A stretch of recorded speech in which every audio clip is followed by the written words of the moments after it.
Hello and welcome to the Penno Channel for this Aston Villa January window transfer update. As always, if you could subscribe as well. There's 70% of you still watching that are not subscribed. And also, let me know your thoughts on what's discussed in the video in the comment section. Now, the last few days are heating up. It's nearly the end of the January transfer window and there's so much rumours flying about regarding Aston Villa. And let's get into it, man. This player doesn't seem to be going away. Unai Emery has loved him for the past 3 windows. He's always wanted Villa to sign him. And is there an opportunity for Aston Villa to sign Joao Felix this window? Now, it's been discussed before, but it really seems like Villa have concrete interest in Joao Felix. There's a number of clubs across Europe who are interested in the player. He's surplus to requirements at Chelsea, as well as Nkunku as well.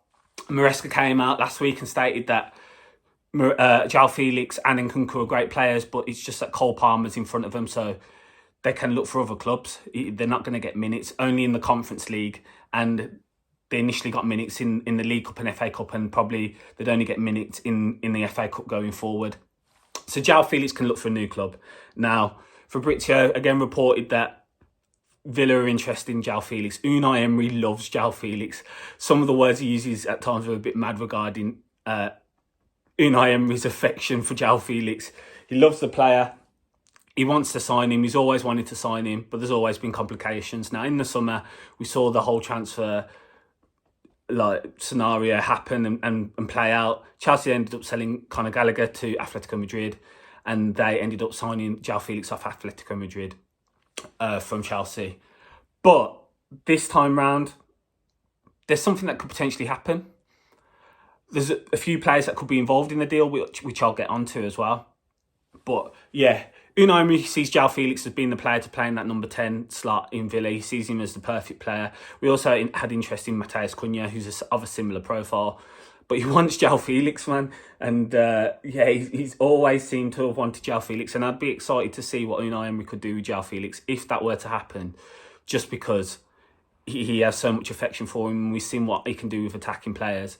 So what would he be able to do with a player that he loves so much? He just wants him to play. It's mad how much he wants to sign Joao Felix. Complications would be the wages, obviously. He's reportedly on 130k a week. I don't know if he could be on that. Villa. We're so close in terms of our revenue acquired against our wage budget. I think it's like the high 90s in terms of percentile, which is not good, and one of the highest in the Premier League, if not the highest. So there'd have to be some discussions with that. However, we have got Emi Buendia off the wages from Bayer Leverkusen, and we've also got Diego Carlos off our wage bill as well. And as of yet, the only incomes have been Andres Garcia, who will be on a small wage, and Darnell Marlon, who will be on a significant wage, but I don't think he'll be on as much as Diego Carlos or Emi Buendia are on currently. So yeah, Joao Felix, man, look out for that one in the next few days. Villa are going to push and push and push. George Mendes is his agent. We know George Mendes and Villa deals don't usually happen, but let's see with this one. And the reason for why this could potentially happen is let's talk about this guy, Jhon Duran. Always the talk of the town, always the guy who's going to be talked about as being an asset that Villa will sell.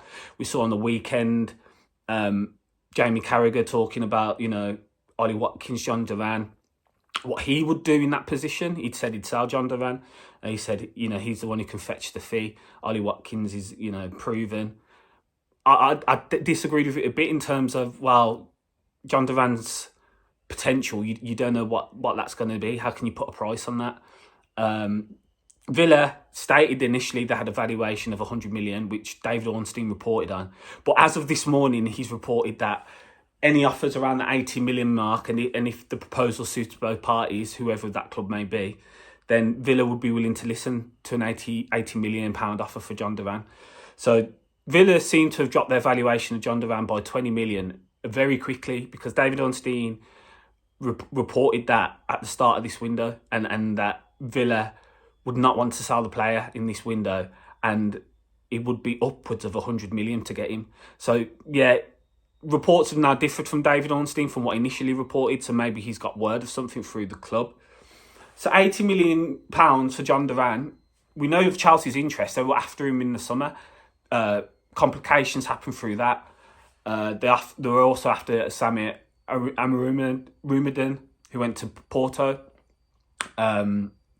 But yeah, there's been talks around Jhon Duran between Villa and Chelsea before, so we would just be picking up from those negotiations. Now, are Villa going to listen to an offer for Jhon Duran that potentially involves Joao Felix?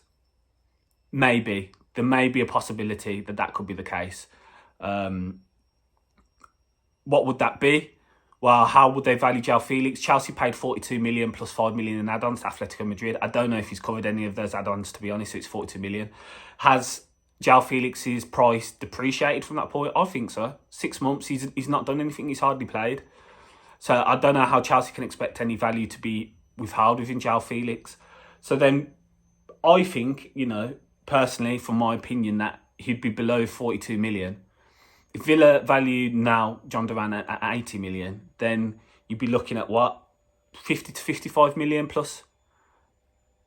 Around 50 million, no, let's say 50 to 45 million plus Joao Felix. I think that's what Villa will be looking for 45 to 50 million plus Joao Felix. Because you have to think, Joao Felix is a player who's surplus to requirements at Chelsea. They want rid of him. So Villa should hold the position of power here, surely. They have the potential, they have the asset that Chelsea want. And if anything, it will strengthen Chelsea. They're all after a striker. They've always been after a striker to compete with Nicholas Jackson. And Jhon Duran's been one of their main targets since the summer.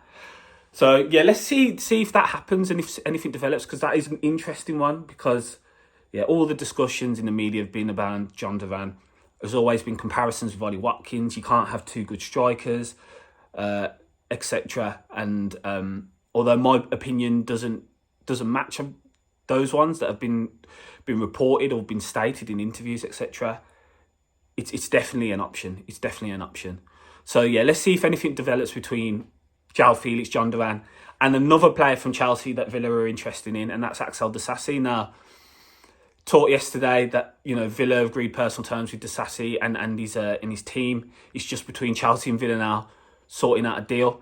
The deal was meant to be that Axl Disasi will leave Chelsea on loan with no obligation or option to buy. It will just be a 6-month loan to Villa, which is good for Villa in the sense that it's centre-back cover with no commitments. Maybe they'd want an option, because if Axl Disasi does well, imagine he's outstanding and Villa have an option to buy him at a price discussed at this moment in time. If a price is discussed in the summer after Axl Disasi having a good 6 months at Villa, then that's going to increase. It's going to inflate, isn't it, because of his performances. So I think Chelsea just get a player off their wage bill. With that, I think they'd want an obligation in, but Villa aren't going to agree to that at this moment in time.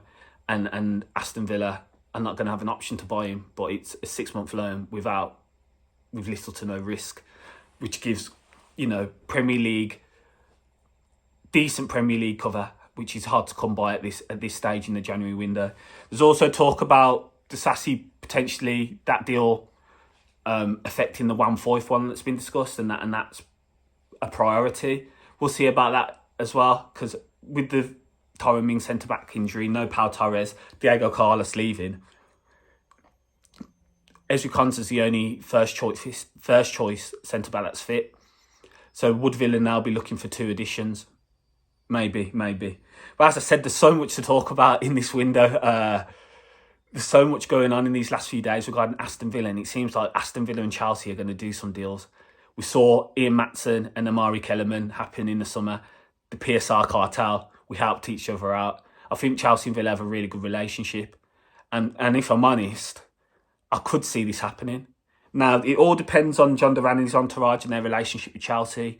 Would he want to go through all that again? Because he did go for talks with them and it didn't materialise. I think they put in like a guarantee that they would get him at that time, but they never did. And Joao Felix has not, of all the interest that Villa have had in Joao Felix, it's never materialised. And that's partly due to Villa as well, because Villa have never put in an offer for him, for the player. They've never proposed an offer. It's always been interest and talk. But be wary. Obviously, it's a George Mendes client. We saw what happened in the summer with Fabrizio as well. So, yeah, let's just look and see what happens with this one and this whole saga. Because, again, Villa have been embroiled in a Joao Felix saga. And until we sign him, we're going to continue to be. Oh, it's mad. Anyway, the final thing from this one is Emi Buendia has completed his loan to Bayer Leverkusen, and there's an option to buy of 20 million euros. Villa, this week, as I've stated in previous videos, extended Emi Buendia's contract by 1 year. So now they hold more value in Emi Buendia. And I think with that, they were able to propose an option of 20 million euros, which is a good fee for me. Emi Buendia has been here a number of years, hasn't quite hit the heights that I think Villa fans expected. Partly due to the injury he had as well, that massive injury he had last season. So, yeah, we'll see what happens with Emi Buendia, but I hope he kicks ball at Bayer Leverkusen, he gets games, he gets minutes, and him playing with the players that they have, Florian Wirtz, could be absolute poetry. And we might see him in the Champions League, but Leverkusen only a position above us, so in the knockout rounds, depending on how far both sides go, we might come across him. Because I think in the Champions League, the rules are different to the Premier League in terms of players you loan out can still play against you. There's no restrictions in that regard. So yeah, Emi Buendia is out. Potential deals for Joao Felix and Axl Disasi, which could involve Jhon Duran going the other way. It's all mad. The transfer videos will keep coming this week until the window closes. As always, if you could as I stated earlier, there's still 70% of you watching that are not subscribed. So please subscribe. We're trying to get to 1,000 subscribers. And also comment your thoughts on what I discussed in this video.